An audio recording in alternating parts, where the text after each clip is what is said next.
Hello, good morning, good afternoon, and good evening, peers, and the wonderful audiences in different parts of the world. Welcome to the ACNS webinars. The speaker for the first section of today is our honorable guest from the USA, Ms. Donna Wallace.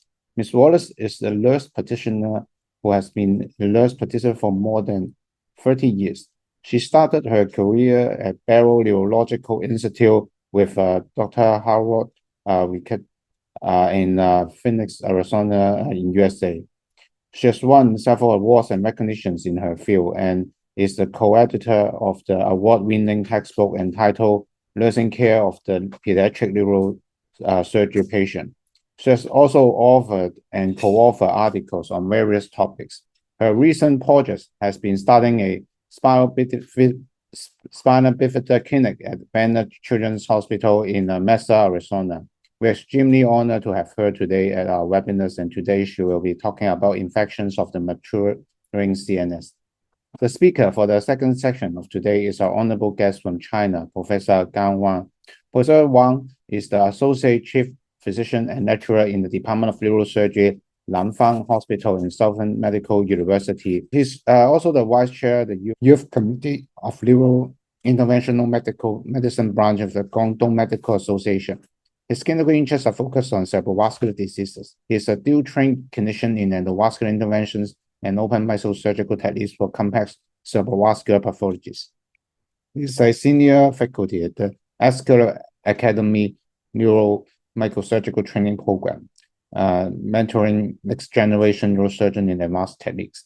We're extremely honored to have him today at our webinar, and today we'll be talking about the role of STA in complex cerebral aneurysms. The chair for the first session of today is a distinguished faculty from India, Professor Jacob Alapat. Professor Alapat is the professor and head of neurosurgery department at the STA Means Hospital in Calicut, in India. He was the former head of the Department of Neurosurgery at the Government Medical College, Calicut, for more than 15 years, during which he was trained several trainees who are extremely successfully settled in different parts of the world. He was the past president of the Kerala chapter of the Neurosurgical Society of India, and we're extremely thankful for him to accept our invitations to chair the first session of Ms. Donna Wallace. The chair for the second session of today is our honorable guest from Japan, Professor Tsutomu Ichinos. Professor Ichinos is an associate professor of the Department of Neurosurgery at the Osaka Metropolitan University Hospital in Osaka, Japan. He is a member of the Japanese Neurosurgical Society and the Japanese Society of Surgery for Cerebral Stroke. His clinical interests are focused on cerebrovascular neurosurgery, especially carotid stenosis complex bypass. He is also a looked author with several publications in various peer-reviewed journals. We're extremely grateful to him for accepting our invitation to chair the session of Professor Wang Gang. On behalf of the Educational Committee of the ACNS and the President, Professor Yoko Kato, I would like to welcome both the speakers and chairs and the audiences to this online platform of ACNS webinars. And a very warm welcome to our colleagues in China, and we're extremely thankful to Professor Xu Bin for broadcasting the webinar on WeChat channel. Dr. Woon Singh from Malaysia is my co-host today, and with that introduction, I would like to hand over this online podium to our first chair, Professor Jacob Alapat. Professor Alapat. Thank you. Topic is infections of the maturing CNS. And the speaker is Donna Wallace. She's practicing in the US as a senior staff nurse. Honestly, if the topic was infections of the CNS, it is quite straightforward. But infections of the maturing CNS, I think it may be infections that she's going to deal with is pediatric or CNS that is maturing. Infections in certain situations like post-traumatic, post-operative, and post-immunocompromised patients are always difficult to manage. Similarly, infections of the pediatric practice or the maturing CNS is also very difficult and difficult to recognize. So let us hear what Donna has to say about this aspect of infections of the CNS. Over to the speaker. Thank you for your patience. I appreciate that. So today's talk as the professor stated, is an overview of intracranial infections that we see mostly in the pediatric population, but there's a few adult cases as well. This presentation is close to my heart. It's a culmination of unusual cases that I've cared for with my neurosurgery team over the last few years. It represents case studies. We'll have some radiographs, pertinent findings, and I hope you'll find the postmortem presentations interesting as well. I have no conflicts of interest to declare. What I started to say were the goals of this presentation. We're going to discuss congenital CNS infections. As Professor pointed out, that it can be tricky in the pediatric population. I'm going to present a case study with abscess and empyema, review meningitis, and pertinent anatomy. Congenital CNS infections is a significant cause of perinatal mortality and child morbidity. The risk of damage differs from infections acquired in utero to those acquired later in life. The developing brain is very sensitive to neurotropic organisms. The fetal age is one of the most important issues when we describe the insult. The younger the fetus, the more severe the insult. This is related to endotoxins and the host inflammatory response, as well as the lack of fetal ability to host or to present an inflammatory response. Radiographic findings, the most common infection is CMV, so we'll focus on that when we talk about radiographs. The findings overlap somewhat, so we can't just look at a radiograph and say this is CMV or toxoplasmosis, because there are some overlaps. But the most common ones in CMV are cortical malformations, white matter lesions, toxoplasmosis, we think of hydrocephalus, and calcifications, as well as some, a lack rather, of cortical malformations, HSV, overall destruction of the brain, periventricular white matter changes. HIV, also we see atrophy and basal ganglion calcifications. We did see a few Zika cases in Arizona. I'm in the southwestern part of the United States. And the common findings there, along with microcephaly, is ventriculomegaly and calcifications, as well as malformations of the corpus callosum. We also saw a few COVID cases, and I'd be interested to hear if my colleagues from other regions also saw perinatal COVID infections. The most common thing that we saw was overall destruction and ventriculomegaly. Cytomegalovirus, pardon me, is the most common, with a prevalence of up to 1.5%, or about 1 in 200 births. The symptoms, as I noted, were microcephaly, ventriculomegaly, jaundice, HSM, thrombocytopenia, which is going to be important, and then petechiae. Interestingly, symptomatic infants have one or more of the above symptoms and are at a higher risk of epilepsy, delays, cerebral palsy, and vision or hearing loss. The asymptomatic patients, it's important to note that even if they don't have obvious symptoms, they're still at risk later in life for developmental delay. My case study is a shout out to pediatric neurosurgery. This is a 32-week-old female with failure to thrive and a blueberry muffin rash. It was the pediatric neurosurgeon, my boss, Dr. Ashley Tion, who noted the blueberry muffin rash, and we were consulted for increasing occipital frontal circumference.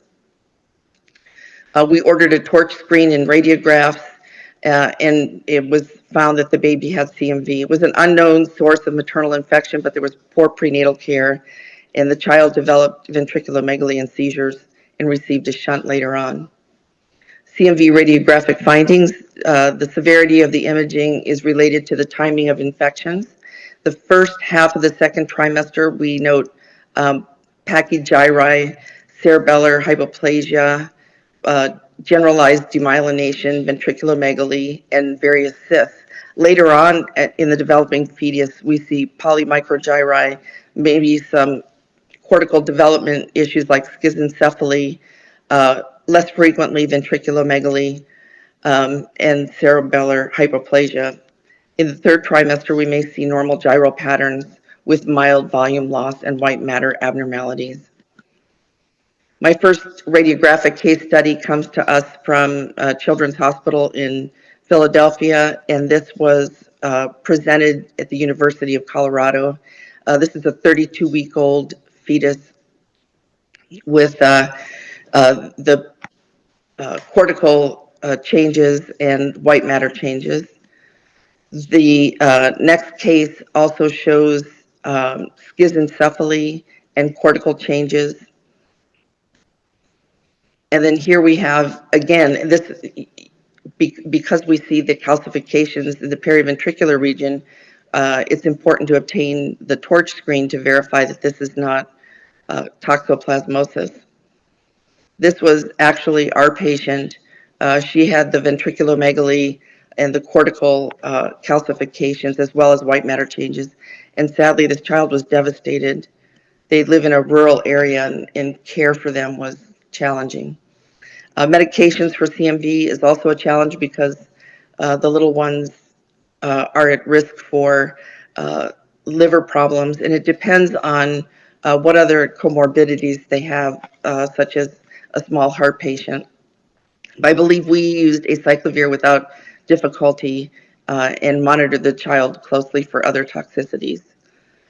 Here's toxoplasmosis, which is significant for severe cortical wasting and ventriculomegaly. Another example of toxoplasmosis from the University of Colorado, and this was shared to them by Children's National in Washington, D.C., severe ventriculomegaly and the cortical calcifications. I'd like to now move on to intracranial abscesses and empyema, and this will represent my formal case study. The intracranial abscesses and empyema depend on the region. Regional incidences of EDA and subdural empyema are variable, up to 8% in developing countries and 2% in developed countries. Although rare in pediatrics, it can be life-threatening and can lead to serious permanent sequelae. 25% of these lesions occur in children less than 15 years of age, with a peak at 7 years of age. The incidence for combined is approximately 13 to 25% of all intracranial infections, with epidural lesions being rare. Subdural abscesses and empyema, we find them anatomically between the dura mater and leptomeninges. It's the most common is intracranially and supratentorially. Causes and predisposing factors include local spread of sinusitis, otitis media, and dental organisms of the oral cavity. As Professor noted, it could be related to surgeries themselves. We see this in trauma patients, and it could be the result of a infected subdural hematoma, which we did have a patient in the neonatal intensive care unit that had the same. The organisms almost exclusively are bacterial, such as streptococci, enterococci, staph, and gram-negatives. I chose to present this radiograph because it tells us the importance of not only obtaining an MRI, which is more succinct, but as well as getting MRI with and without contrast. I should have double checked to see if my pointer was working. Can you see a pointer at all? Yes. Oh, awesome. So with and without contrast, we can see highlighting of the abscess wall, but you can note that on DWI that there's a difference between where the actual abscess is and then what we call RSE, or reactive subdural empyema, and that'll help us determine which surgery, if any, is needed. So it's important to obtain an MRI over CT with and without contrast, and we had to go back and actually add a DWI or diffuse weighted imagery on our particular patient. This is my detailed case study, intracranial empyema and brain abscesses, and this was put together with the assistance of one of our medical students from the University of Arizona. This is a 16-year-old female who presented to the emergency room about with a 2-week history of fever, and that's important to note when we talk about the findings later on. What's interesting is that she had a psychiatric history of depression and anxiety. She didn't attend school on a regular basis, and it was difficult to determine the history because she was a quiet person to begin with. Her vaccinations were up to date. She denied being on any medications at home despite her depression and anxiety. She denied alcohol or substance abuse, and she was COVID negative. Her labs were indicative of infection, as you can see on the left. Her physical exam, she was in mild distress, ill appearing. She had meningismus, and neurologically, although she was alert, she was confused and she was not able to follow simple commands. On her CT scan, on her MRI, we see that there's up to a 5 millimeter left midline shift. She has a parafalcine empyema, and she also had signs which I was not able to show on this, significant sinusitis of multiple sinuses. She denied having trauma, by the way. On her flare, she had, and her MRA, her MRI angiogram, she had an abscess along the falx there, and she had no indications at this time of intravascular abnormalities, which is also important to note. There are 3 types of intracranial abscesses, and they're based on location: a brain abscess, a subdural empyema, and intracranial epidural abscess. The epidemiology is seen more frequently in males. The brain abscess, as a complication of otitis media, has significantly decreased in developed countries, although I do have a case on that as well. An intracranial abscess is considered the most dangerous complication of acute mastoiditis and develops in 0.7 up to 10% reported mortality and abscess related to mastoiditis. Subdural empyemas are less common than abscesses, with 32 cases per 10,000 in the United States. And again, there's a 3-to-1 male to female ratio. 70 to 80% are over the convexity, with 10 to 20% being parafalcine, like my patient was. Intracranial abscesses pathogenesis could be a direct spread, 20 to 60% from a primary infection such as subacute or chronic otitis and mastoiditis.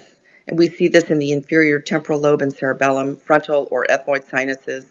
Frontal, and this results in an abscess in the frontal lobes. And interestingly, dental infections can also lead to abscesses in the frontal lobes. Hematogenesis spread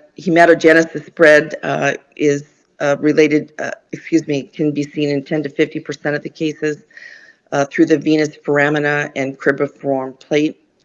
We see this also in children with congenital heart disease, which is why we usually pre-medicate kids with especially implants such as valves with antibiotics prior to dental procedures. And up to 25% of cases, no source is actually found. This is where the pathology applies to my case. We noted that she had been sick for about 2 weeks, and earlier lesions, we do see some cerebritis. And again, on that one MRI with the MRA, there was a vague finding of possible cerebritis beginning in the right frontal lobe. There are poor demarcated areas, localized edema, and no obvious tissue necrosis. A large abscess can communicate with the ventricles, leading to ventriculitis. And later lesions, after 2 to 3 weeks, we do see the tissue necrosis and liquefaction, often surrounded by a fibrotic capsule.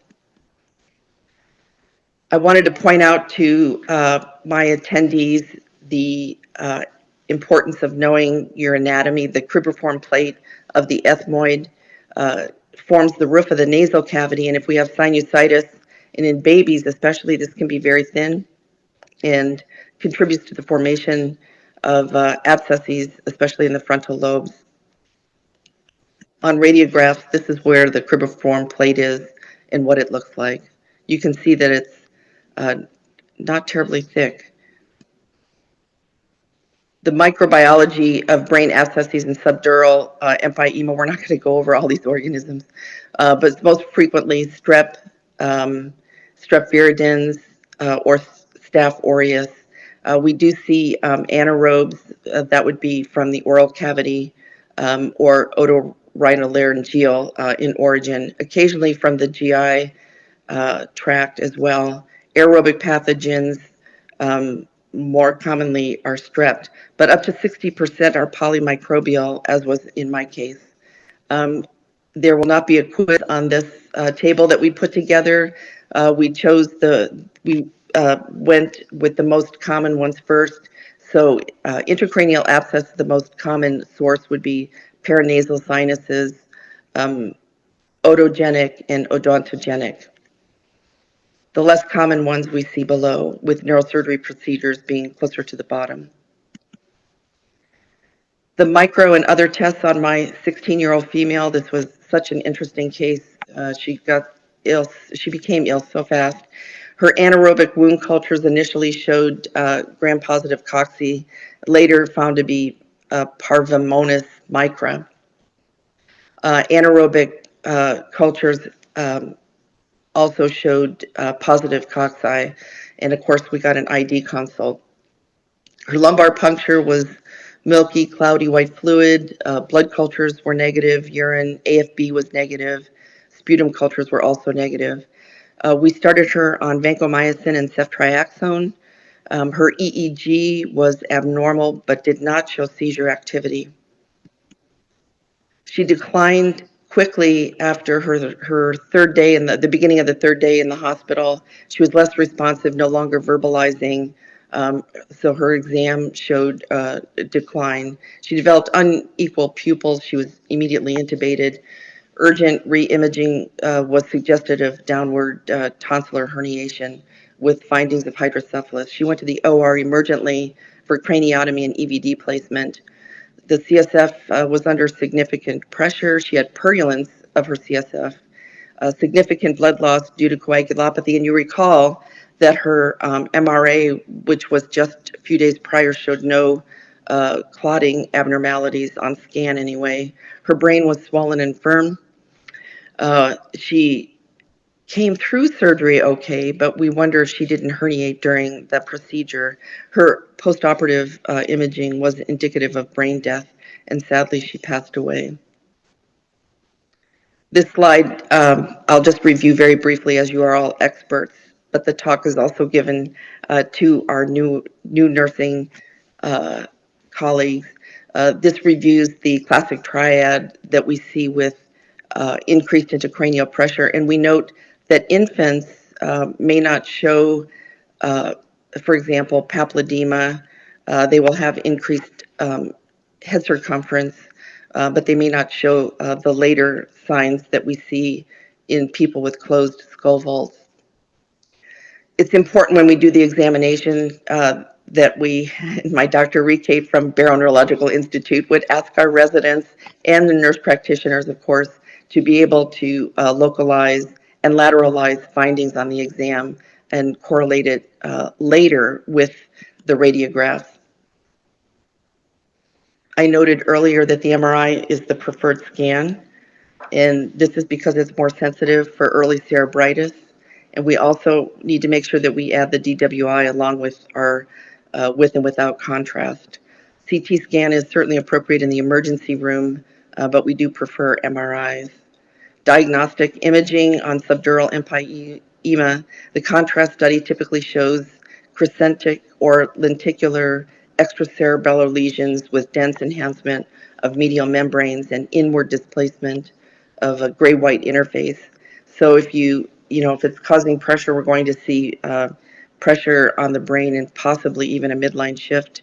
The CT lesion would be hypodense but less denser than CSF, and the MRI will show low signal on T1 and high signal on T2.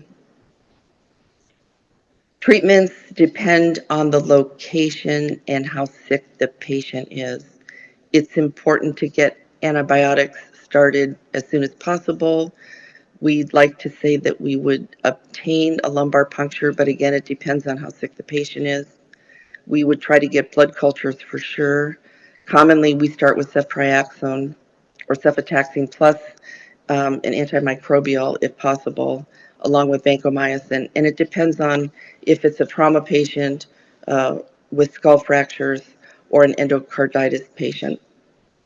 These patients are sick for a long time if they've made it through their initial findings. They're on antibiotics for up to 2 months. Usually, if it's an abscess, we would recommend surgical drainage. Additional therapies, and I verified this yesterday, the literature does say that they would use corticosteroids, but that's for increased intracranial pressure and not treatment of the abscess itself or infection. And then, of course, we would treat seizure activity, external ventricular catheter for abscess rupture or ventriculitis. And medical therapy alone can be considered in patients with small abscesses of less than 2.5 centimeters. Complications and prognosis, seizures in up to 25% of the patients, meningitis, abscess rupture, increased ICP, and subsequent brain herniation, as we saw in my 16-year-old female. The prognosis, even if they pull through 20% with long-term neurological deficits or sequela, 10 to 20% mortality, which has declined from 40% in 1960, but still can be as high as 85% in patients with complications.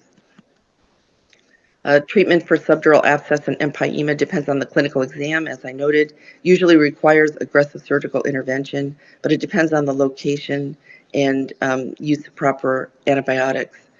Epidural abscesses are more common in the spine, and it's seen in the space between the bone and the dura mater, most commonly from spread of local infections. And we saw this with a child that had meningitis. Most commonly, again, from a local infection. Predisposing factors include osteomyelitis, previous surgery, as noted before, shunts, epidural infections and injections, sinusitis, and trauma. I'd like to go ahead now and move on to some interesting cases. The first interesting patient is a 15-year-old female with cerebral palsy. So her interaction with her caregivers was limited. She was found deceased in the morning when she was awakened by her caregivers. She had a history of a previous left otitis media with purulent drainage, and she was treated appropriately by her PCP. And again, if you see my arrow here, you can see purulence on the meninges. An autopsy showed purulent exudate on the epidural space overlying the petrous ridge and the internal acoustic meatus. There was also an abscess of the temporal lobe, and you can see that on her radiograph here. This is a patient that we saw in Maricopa County, again in the southwestern region of the United States, and this was kindly shared with me from the medical examiner. What I found amazing in this case is that this child did have a treated otitis and still developed an abscess. An epidural abscess is shown here, and we talked about the crescent form pushing on the brain, and the radiograph off to the right is an example of an actual and how that became a localized abscess. Cortical abscesses are seen on T2 weighted MRI imaging along, as we said before, with and without contrast. What's interesting about this is that this is an abscess that's at the height of development because it shows not only edema and hyperintensity, but it shows that ring around the abscess and the uptake of contrast. In the United States, especially in the Southwest, we occasionally see lesions from tuberculosis. This is a TB abscess as a result of meningitis with resultant hydrocephalus. And this child was an early adolescent, and this is one of the first patients that I took care of many years ago. I haven't seen TB in quite a while. Coccidiomycosis, we do see on my part of the United States. This is a 17-year-old male with multiple skull and scalp lesions. What's interesting about this, again, is that he had a lesion on his scalp, so it traveled from the cortex, eroded the bone, and was on the scalp. So interestingly, a few weeks after we saw that patient, we had another adolescent male present to the clinic with a soft lesion of his scalp. Now, on physical exam, the lesions were a little different. The other one was a little more ballottable. This one was more spongy and pink. But we immediately wondered, because they were both African American, if this also wasn't an infectious process going on. He had headaches. This young man was sick as well, and he just looked like he may have an infection. But it turned out on biopsy that he actually had lymphoma. The lesion became more prominent after a trauma, which we believe was totally coincidental. Meningitis in the pediatric population by age 0 to 28 days. We see mostly group B strep and enteric gram-negative infections. Listeria, we had listeria in my family and in a very sick nephew who's doing fine now. We never figured out the source of the listeria. ID consult, antibiotics. And again, we all know it's important to consider an LP prior to antibiotics, if at all possible. But if there's bulging of the meninges, we try to get a scan before we would do an LP to verify that there's not herniation. If the child is greater than 28 days, it's usually a community acquired event, which makes sense. They'd be discharged from the hospital. And there's the organisms that are listed. We try to, again, we discussed lumbar puncture and the importance of verifying stability prior to and getting scanning. We treat the blood culture if unstable for LP and consider neuroimaging. CNS infections may be hospital acquired following trauma or neurosurgical interventions, so it's important to get that history. This is another interesting case, again, from my neighbor who's a medical examiner in Maricopa County in the southwestern region of the United States. This is a 13-month-old, fully immunized toddler who was previously in good health. She went to bed with a sippy cup, which is important to note. She did not have nausea or vomiting. She had a stuffy nose, and she was found unresponsive the next morning. Paramedics were called. Life-saving measures were initiated. She was pronounced deceased upon arrival at the hospital. Fatal CNS infections can also present as sudden death, and these become jurisdiction of the medical examiner's office. So we went back, I talked to my colleague, and we wanted to know, well, this just seems, I'd never heard of this in my almost 30 years. So we went back and did a population review in Maricopa County specifically, and since 2012, when we searched encephalitis in the age group of 13 months to 17 years of age, there were 3 cases of probable viral meningoencephalitis and death. So it wasn't very common. This child, we never identified a specific organism.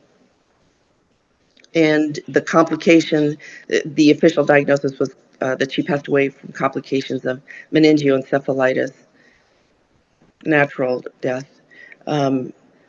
This is her brain. And you can see, doctor pointed out to me that this patient had infiltrates in inflammatory appearance to the meninges. She also had pulmonary congestion and edema, which we did not expect. And remember, I mentioned that she was given the sippy cup, so this process came on rather quickly.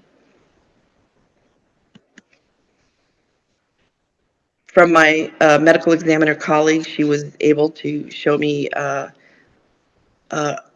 postmortem brain dissection that shows exudate on the meninges. And this was fascinating. It's impressive to see how much purulence and how inflamed the meninges got. And this is the patient's MRI. You can see a midline shift there and exudate along the meninges. The takeaway pearls, children can become violently ill very quickly, as demonstrated in that 13-month-old. And in my 16-year-old, she really passed away about 2.5 days since admission. Appropriate parental education as to what to watch for, even when we see children who have otitis media, when to return to the office or the local emergency department with concerns.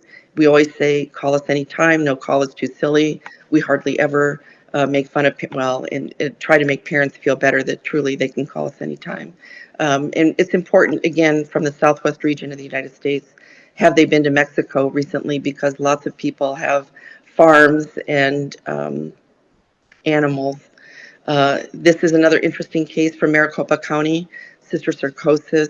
Up to 25% of the population in Asia and sub-Saharan Africa, Latin America, may be infected. So up to 25% of the population may have been exposed to this. When I did the search for the United States, it was most commonly found in New York, California, Texas, Oregon, Illinois, which is in the center of the country, but not Arizona, so I had to add that. Leading cause of adult onset epilepsy, so a 25-year-old male presents to the ED with new onset seizures. We think of this right away, and we would obtain a CT scan to look for calcifications. The cause are the result of eating tapeworms, mostly in undercooked pork. And again, I apologize. The presenting finding is most likely, the most common finding on presentation is new onset seizures and headaches. Treatment includes steroids, anti-seizure medications, and albendazole.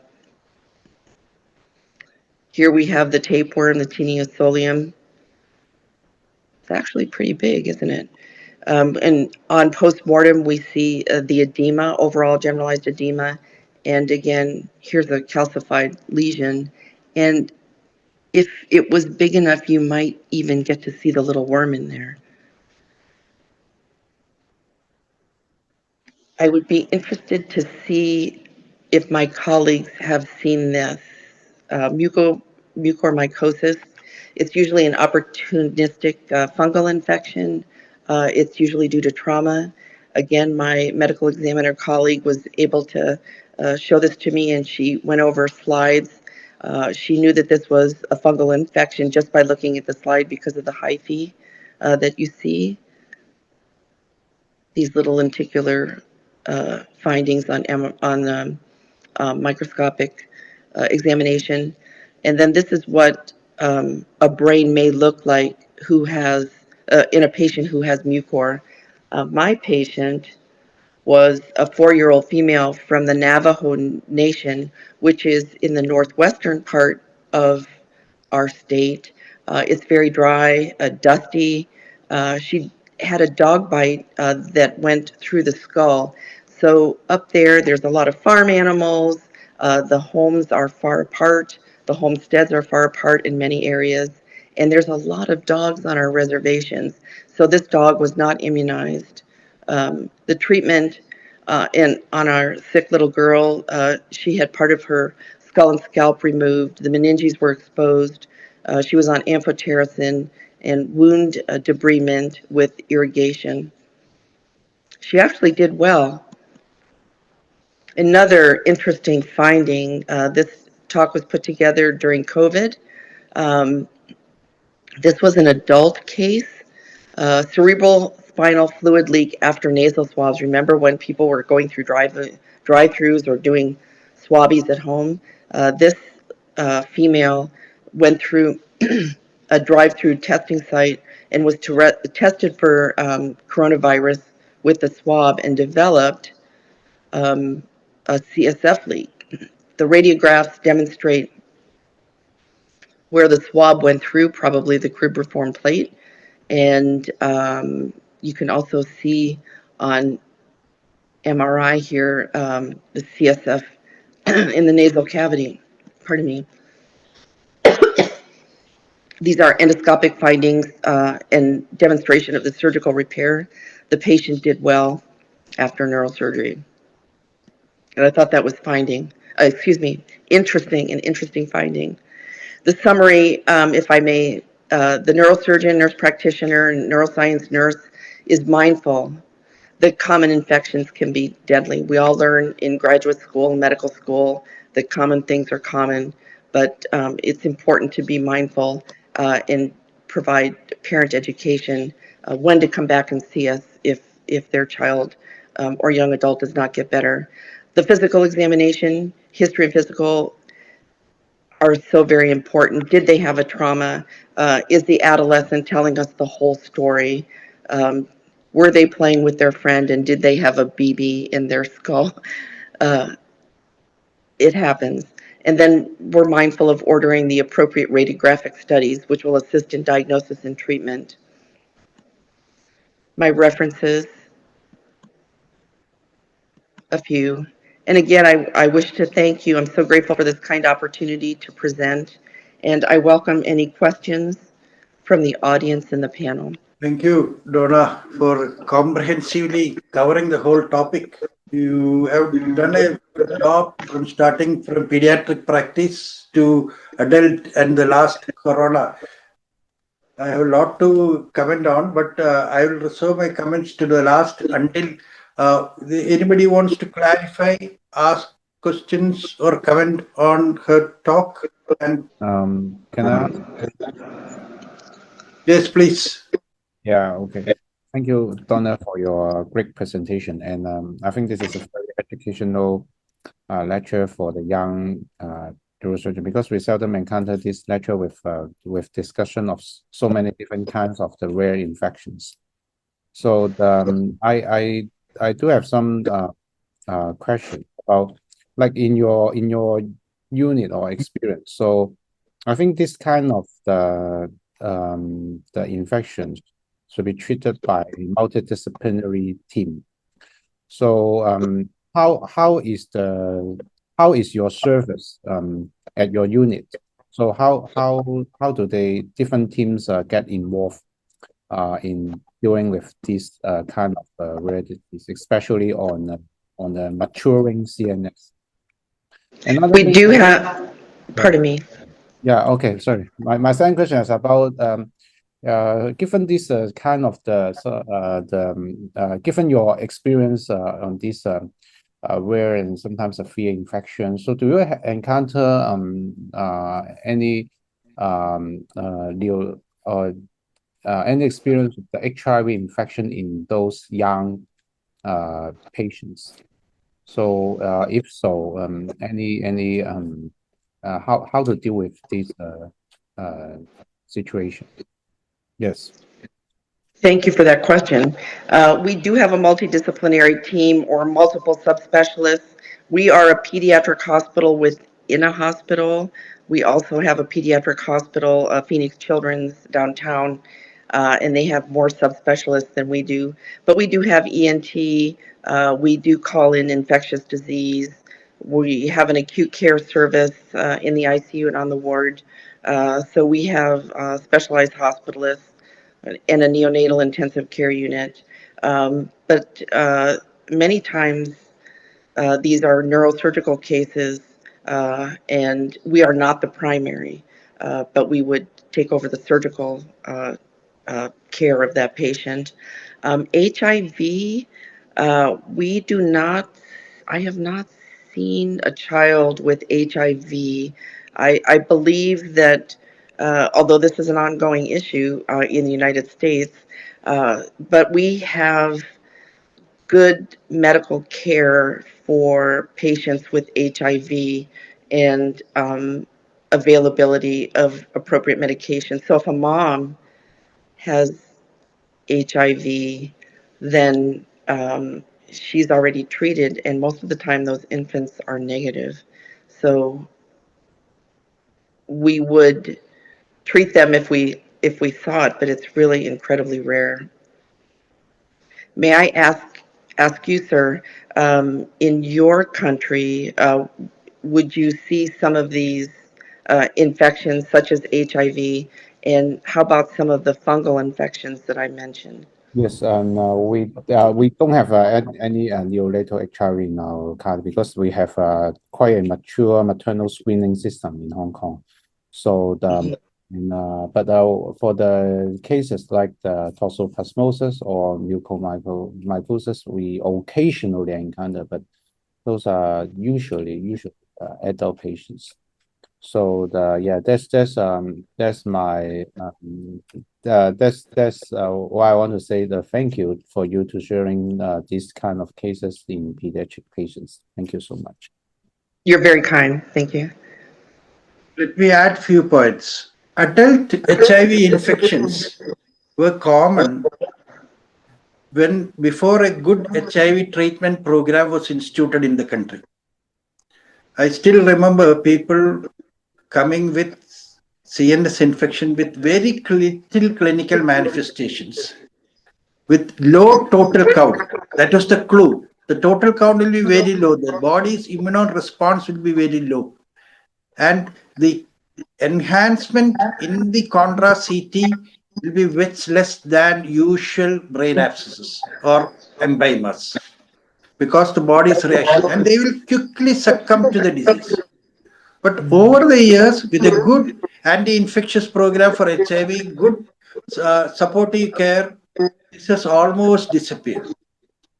But regarding mucormycosis, the incidence is very high still, with uncontrolled diabetes being the most common cause. Ah. Because, as you know, mucor is a good source for it to grow in the acid medium of the blood. And most of the time they come with the early signs are the infarcted or the black scar of the palate, and from there it will grow up into the sinus, and they also very quickly succumb and die off. During COVID days, we had a spate of mucor infections, which were quickly picked up. Early surgical decompression was given, and many or few of them made better than the other rest of them. That's very interesting. It is opportunistic. I do recall seeing an adult in our practice who was immunocompromised on chemotherapy, and he had mucor of the scalp, so it was a more external rather than a seeding.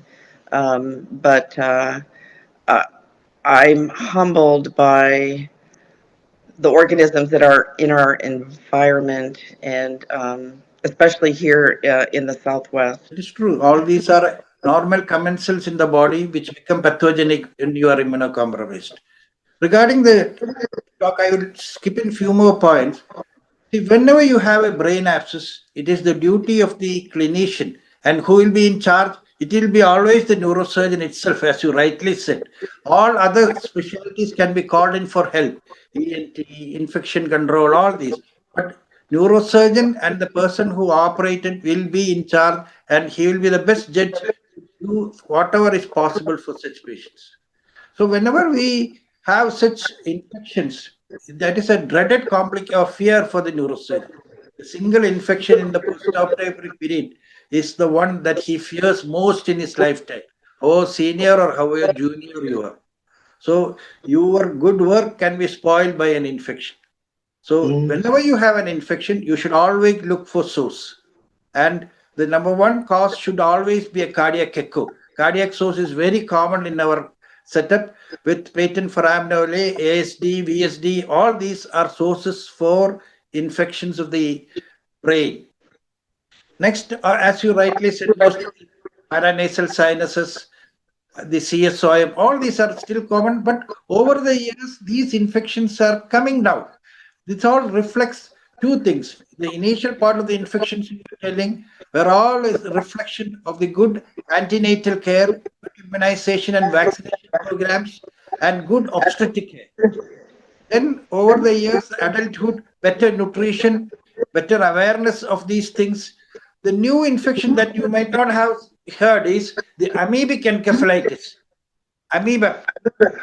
That has started coming in few places because of the water contamination from the ponds and the rain-by places. This was a local infection that had caught some media attention in Kerala. You know, as the media, Kerala is a very rainy place. And, even now it's raining very much here. I took half an hour to reach the hospital because of the traffic block. So this is the cause, and these ponds and these places are still a cause source for amoebic encephalitis. It goes to the nose. As you said, that cribriform plate is very thin. And we also had a similar case where we did the COVID when the biopsy was taken, CSF, and we had to repair. Oh, my word. Interesting. So I have, I'll stop blabbing. I think anybody else has to say some comment or ask some doubt. yeah, I'm very grateful for that interesting addition. I have not personally seen a patient with an amoebic infection, but we did have somebody else at another facility that was swimming in a lake and had exactly as you described, sir. Thank you. Well, thank you. Thank you very much, Prof. Jacob Pialapat, sir, who is a very well-known and vastly experienced neurosurgeon who is dealing with it like I don't think if there is anyone who might have dealt with infections of the brain than him in his vast career. So thank you very much, sir, for taking out your time and supporting the ACNS webinar. Thank you very much. Thank you, Donna, for your Thank you, sir. lecture. Donna, it was great. I'm very grateful. We are joined by Matron Yi here, who is the chair of the nursing division of the CNS. Matron Yi, would you like to say something? Hi, Nola. Hello. Hi. Nola. Thank you very much for sharing with us the interesting cases. May I know how pregnant mothers are being prepared or awareness given during antenatal? Maybe you can brief us a bit, share with us how your country give awareness to antenatal when a pregnant mother. I'm going to ask clarification of the question. You were asking about antenatal care for infections? Awareness. Awareness. Yes. Well, my one case study with the blueberry muffin rash, we have access to care, and if one does not have insurance, it's provided in Arizona. But this was a young family who did not do antenatal care or prenatal care. So we really do stress prenatal care and the importance of that. And then now, back in the day, we didn't do ultrasounds on everybody, but ultrasounds are pretty common. And then we do have a robust maternal child health OBGYN service for the subspecialists. So we do a lot of prenatal consulting to a fair amount. Thank you for that. Thank you. Thanks. Thank you very much. Yes, Ben Sensei? Yes, so I think if we have no more further comments, and then I think it's time that we proceed to our second webinar. So the second chair would be Professor Ichinos. Yes, the podium is yours. Please introduce our speaker, and you can start the next webinar. Thank you. Good afternoon and good evening, everyone. The second presentation is from the Professor Wang from China.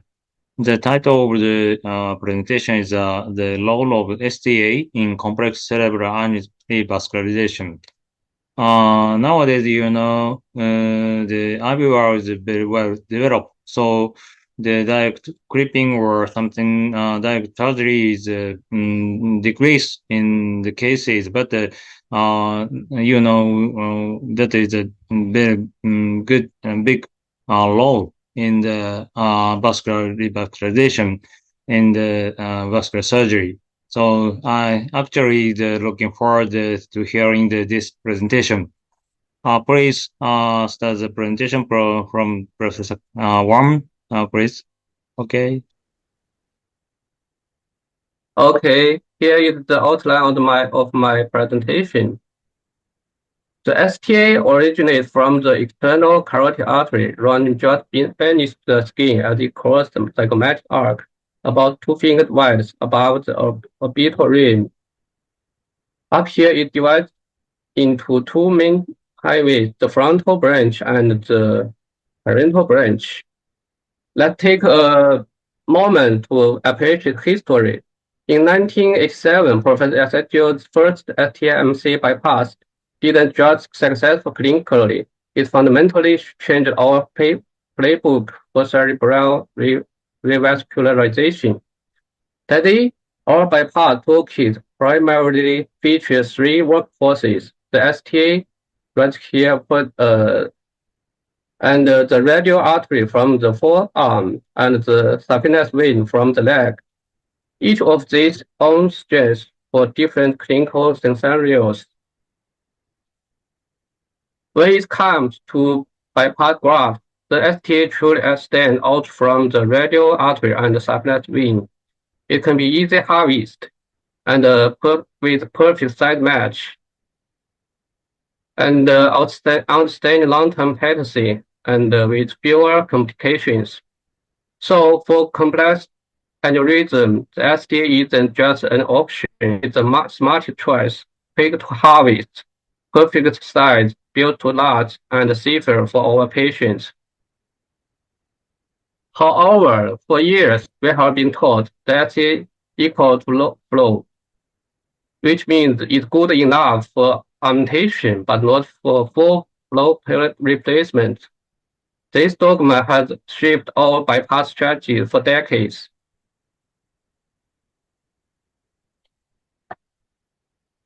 A few years ago, I stumbled upon a study about the cut flow index. That first burst of flow when you transect a vessel. The data shocked me. About 16% of STA had initial flow over 100 mL per minute. 100 mL, that's not just flow territory, that rivals the radial artery.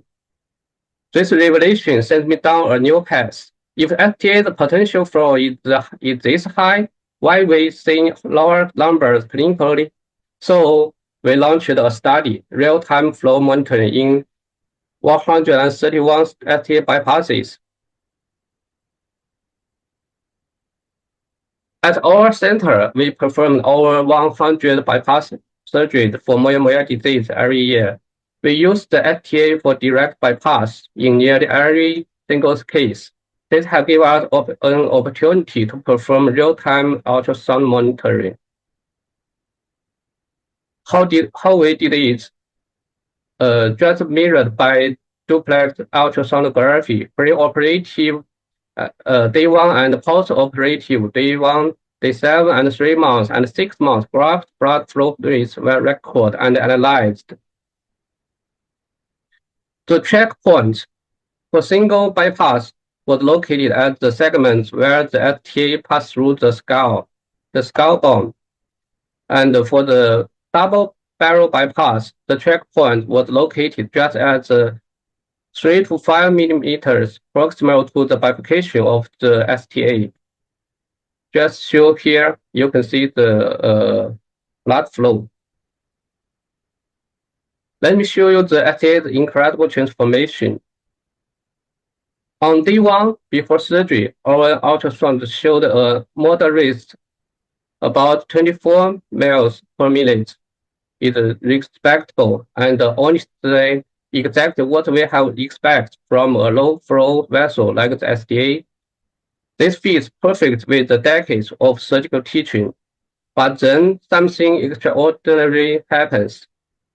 Post-operative day 1 is 106 mL per minute. By week 1, 112 mL per minute. Now matching many radial artery graft.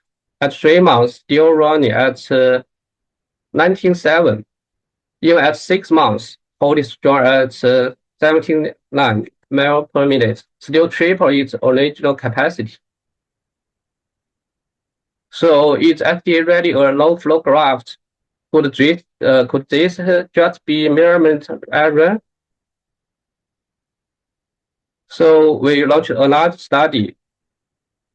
When in our moya disease, we use the parental branch to do the bypass and preserve the front branch. So we designed a natural experiment with internal controls.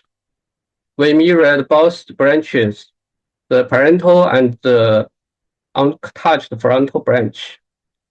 Added contralateral active branch as additional controls, even include radial artery measurements for reference. The results were very clear. Unconnected front branches stable at 25 miles per minute, while the connected or the bypassed parental branches, the flow is over 100 ml per minute. So in trial we had the old scene, the orange changes with the environment. How about the contralateral STAs? No changes. The radial artery stable flow as expected.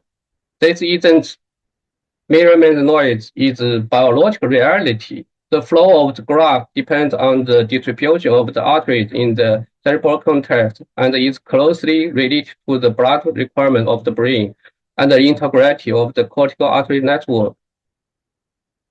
The implications are profound. The STA flow capacity context depends. The low flow level only applies to its resting state. The anastomosis unlocks hidden potential. So we can think of it like this. That single lane country road of an STA can actually handle freeway level traffic when properly connected, just as we can see under the microscope.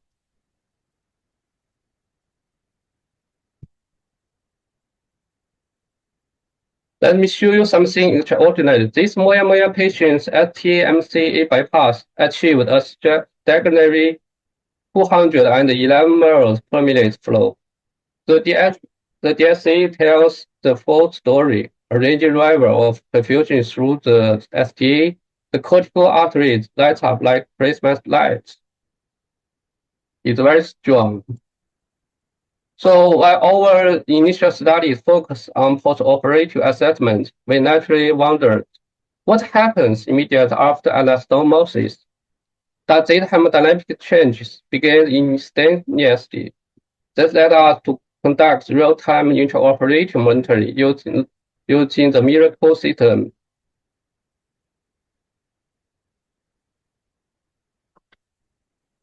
We record the STA cut flow and immediate post-anastomosis flow rates. It's very interesting. Look at these numbers.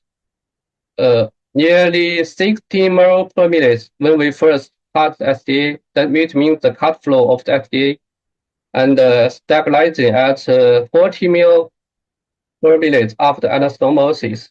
This proves that the STA flow capacity changes immediately, a dramatic improvement from its pre-operative state. So here is our takeaway. The STA is not just a low-flow vessel. When collected properly to cortical arteries, it delivers medium to high flow performance. For complex aneurysm requiring replacement bypass, this gives us a new option. However, we should keep in mind that proper patient selection is crucial. For example, this young female present with a recurrent dissected aneurysm at the MCE superior trunk following standard screening. How we treat this challenge case? We step one, we did the process STA-MCA bypass. Step two, sealed the aneurysm with endovascular occlusion. So this young lady can achieve cure just by one incision and two modalities. complete cure with rapid recovery. This is another challenge case. Multiple recurrence of a deadly breast aneurysm. The ACE sacrifice is unavoidable. While traditional practice would mandate high flow bypass using radial artery or subclass vein grafts, our preoperative assessment revealed that the contralateral potential is very good. A functional anterior ACAM providing partial compensation, and very lucky the STA is very good. Bilateral STA with robust development demonstrating a high capacity. This finding allowed us to pursue a dual bypass strategy instead of conventional high flow grafts. So we did the double STA bypass. Interoperative ICG confirmed patterns of the bypass. All MEP and SCP signals held steady during the occlusion. So this gave us the green light to securely sacrifice the SE and emulate the aneurysm successfully. Post-operative MRI follow-up demonstrates no aneurysm recurrence. Patient patterns bilateral bypass graft, excellent flow, and stable at 138 ml per minute, just showing here. So why does this matter? This young lady's story will show us how we rewriting these rules. This young lady had a recurrent complex aneurysm, so she need MC replacement. Our solution is just dual STA bypass and one-stop hybrid treatment, just like previous case. So she cured with no extra scars. She can now return to her daily life and work with confidence and positively, free from the self-conscious that often accompanied visible surgical scars. So we always say a small step in surgery and a giant leap in the patient's life. This identical approach worked beautifully for our pediatric patient back in school within 4 weeks, happily playing chess without neurological deficiency.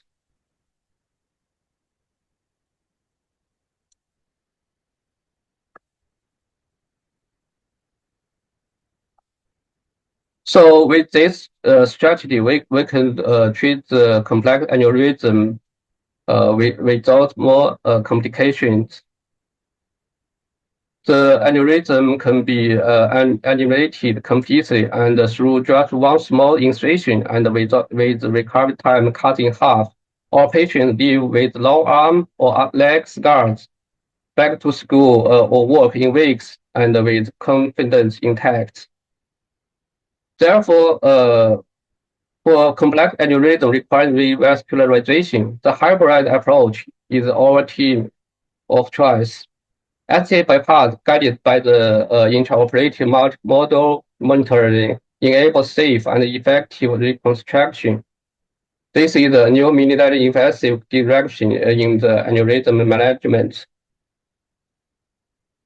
Okay, that concludes my presentation. Thank you for your attention, and you are always welcome in Guangzhou. Thank you very much. Thank you for your presentation, Professor Wang. So your presentation is the STMCA anastomosis with the double bypass is well working compared to the high flow bypass. You know. Yeah. Correct? Yes. Yes, of course. I actually agree with your opinion.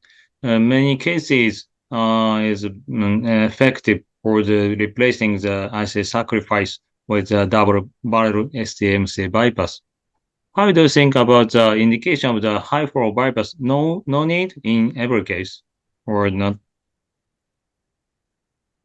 Okay. Mm. Actually, for some special cases, yes, they need some high flow, just like the radial artery or subclavian vein. Mm. For this patient, actually, they if they don't have an ACAM or hypoplasia of the PCAM, that means that they have no good collateral compensation. So in for this patient, the radial artery or the subclavian vein grafts is needed. For our patients, always we are prepared for the rescue bypass with the IA or the SV if the intraoperative monitoring shows the not enough good flow. We always prepared, but very lucky we don't meet this situation actually. Yes, Thank you. actually, yes, for hyperbypass patient, there are some cosmetic problem. The Yeah. neck and yes, lateral forearm incision is a very big problem, especially the very young patient need a hyperbypass or something. So actually, your opinion very reasonable for the patient. Thank you. Yes. Thank you. Are there any questions or comment or some Dr. Ben? Okay.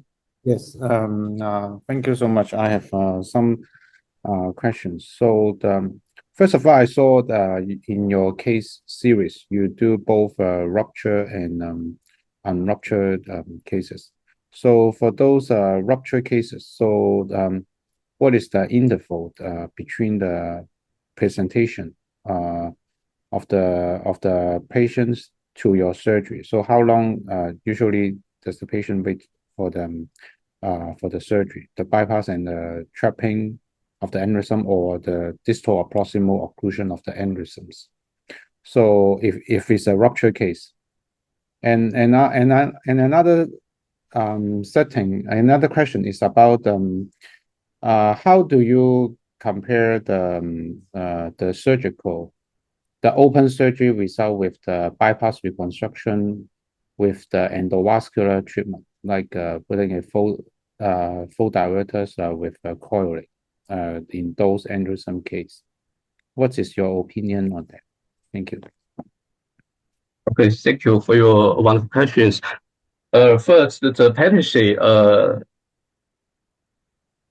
during our follow-up of these clinical cases is very high, over 90%, 95%. Most of the STA remained patent at our follow-up, and we should actually we do this bypass for the rupture and unruptured cases. It works. It works very well. And for the second question, how about endovascular treatment? I think we all are in the area of the endovascular treatment. So at our center for the aneurysm, the endovascular treatment was the first line, just like the FD or the pipeline on the latch or the seal, we always use. So if the aneurysm is proper for the endovascular treatment, we always choose the endovascular way to treat the aneurysm. For some special cases, just like I showed in my presentation, they are unable to redo the endovascular way, so it is the only option. Yes, and that's why I want to ask one follow-up question is in your center, for example, taking I saw in your case series you have MCA aneurysms and also some terminal ICA aneurysms. So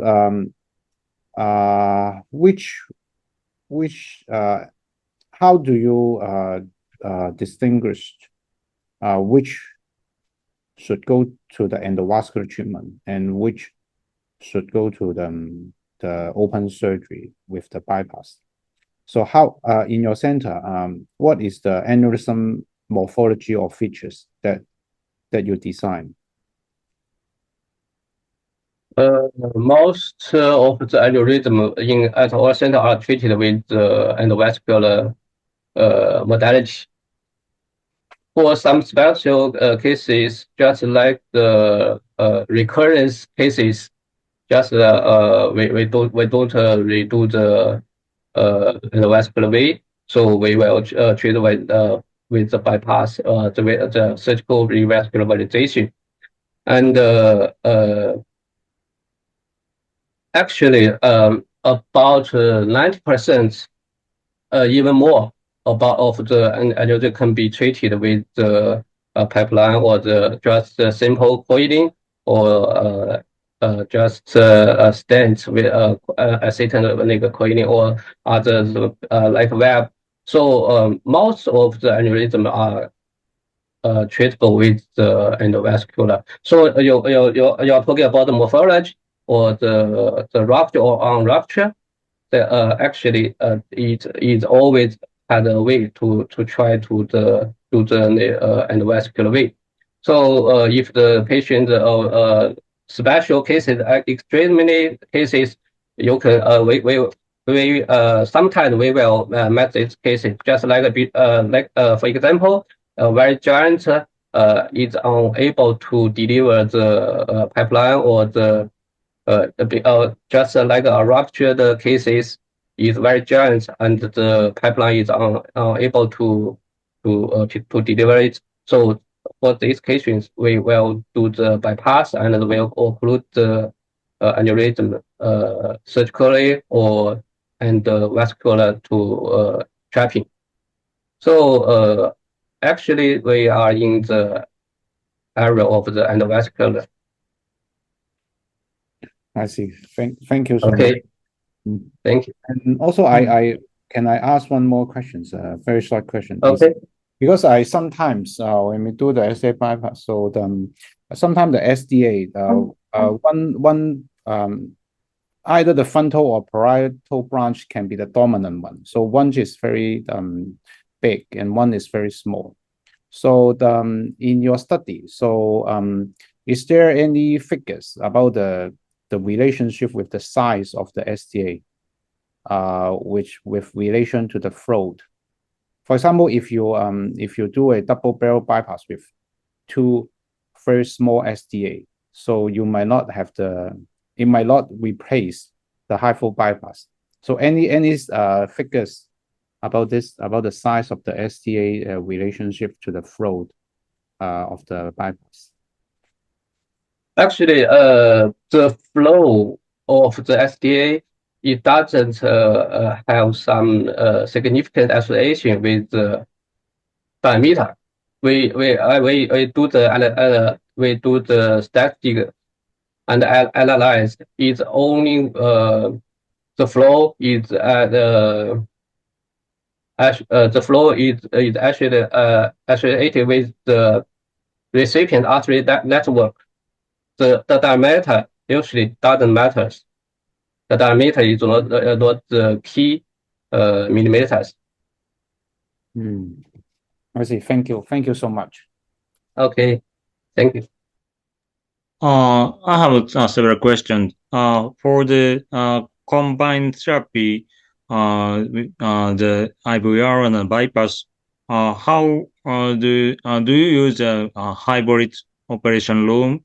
I mean, simultaneously you treat bypass and the IVR in the simultaneous session, or the other day? I did get you well. Pardon me. Would you repeat the question? Okay. Thank you. So I mean you treat IVR and the bypass surgery in same day or after the Okay. bypass? I get your means. Yes, we did the one stop hybrid. Hybrid. Yes, when we after the bypass is done, we will change the endovascular procedure. We have the hybrid OR just in one stage treatment. Is it same in the rupture and the unruptured case? Same? Ruptured case or we have one team. Just like we always say that we are the hybrid neurosurgeon. Yes. I can do the bypass and then I will change it to the endovascular procedure. I'll do the endovascular embolization. Yes. Okay, I see. And the Dr. Ben said the caliber of the diameter of the STA. Actually, I concern about the diameter of the STA. If the diameter of the STA is very small, you make some tip or something to make a wide caliber getting for the STA, the surgical technique. Do you have any technique? Actually, according to my experience, the STA is a small vessel, but it has a big capacity to deliver robust flow. So if you I said it don't need to. It's not necessary to do the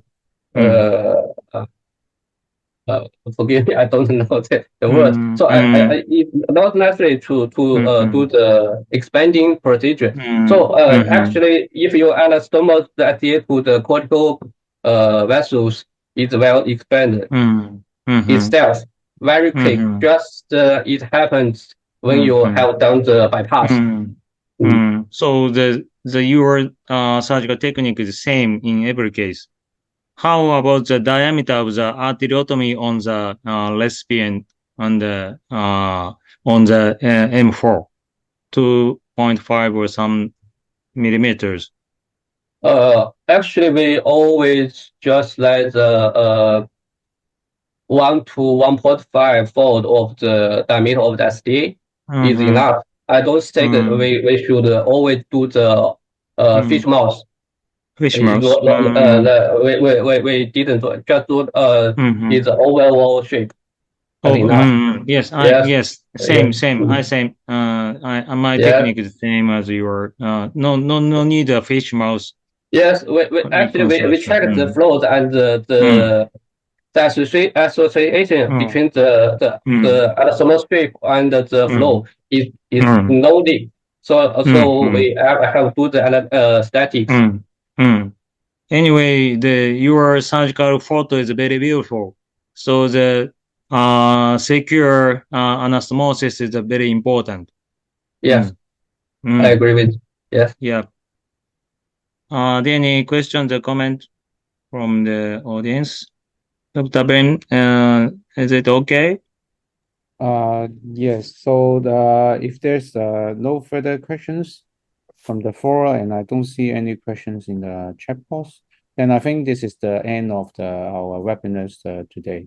On behalf of the Educational Committee of the ACNS and the President, Professor Yoko Kato, I would like to thank both the speakers today, Ms. Donna Wallace and Professor Huang Zhang, as well as the chairs, Professor Jacob Alipat and Professor Sutomu Ichinos, for the time and the support for the ACNS webinar. With special thanks to Professor Shubin for broadcasting this webinar on the WeChat channel, and special thanks to my co-host Liu Bunsing today for joining me today. Until we all meet all night tomorrow, it's a bye-bye for all of us, and thank you so much for joining.